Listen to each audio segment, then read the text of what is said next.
P/Q সমান সমান 3:8, Q/R সমান সমান 6:7 হলে P/Q/R এর অনুপাতটা কত হবে?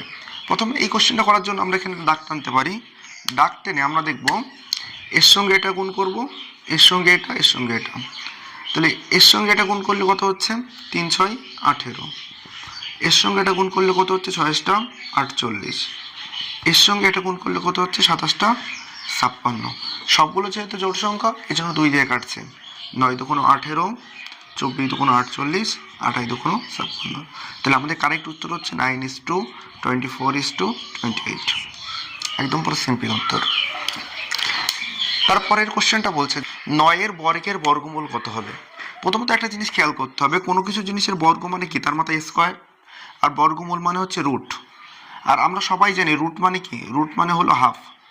রুট মানে হলো হাফ। তাহলে এখানে 9 এর মাথায় 2 আছে, গুণ রুট মানে হলো হাফ, 2 2 কেটে গেল, সমান সমান 9 এর বর্গের বর্গমূল সমান সমান কত হলো? 9।